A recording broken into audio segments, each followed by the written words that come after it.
மத்திய அரசுடன் நடத்தப்பட்ட பேச்சுவார்த்தை தோல்வியில் முடிந்ததைத் தொடர்ந்து திட்டமிட்டபடி இன்று முதல் நாடு தழுவிய அளவில் லாரிகள் வேலைநிறுத்தம் தொடங்கியுள்ளது. நாடு முழுவதும் உள்ள 373 சுங்கச்சாவடிகளை அகற்ற வேண்டும் என்பது லாரி உரிமையாளர்களின் கோரிக்கையாகும்.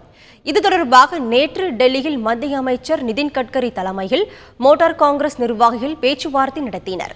கோரிக்கையை மத்திய அரசு ஏற்காததால் திட்டமிட்டபடி இன்று முதல் லாரிகள் வேலைநிறுத்தம் தொடங்கியுள்ளதாக மோட்டார் காங்கிரஸ் முன்னாள் தலைவர் சண்முகப்பா தெரிவித்துள்ளார். 373 சுங்க சாவடிகளுக்கு நாங்கள் 14,504 கோடி முதலாவதாகவே செலுத்துவதாக நாங்கள் பலமுறை அறிவித்தினோம்.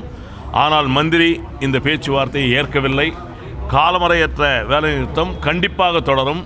373 சுங்கசாவடிகள் அகற்றும் வரை எங்களுடைய போராட்டம் கண்டிப்பாக ஓயாது. எனவே காலவரையற்ற வேலைநிறுத்தம் திட்டமிட்டபடி நடக்கும். இதில் எந்தவிதமான சந்தேகமும் இல்லை.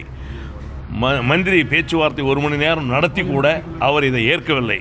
ஆகையால் தான் இந்த காலவரையற்ற வேலைநிறுத்தம் கண்டிப்பாக தொடரும். லாரிகள் வேலைநிறுத்த போராட்டத்தால் மத்திய அரசுக்கு நாள் ஒன்றுக்கு 15 கோடி ரூபாய் வரி இழப்பு ஏற்படும் எனவும் ஒவ்வொரு நாளும் 1500 கோடி ரூபாய் அளவுக்கு சரக்குகள் தேங்கும் அபாயம் உள்ளதாகவும் அவர் தெரிவித்தார்.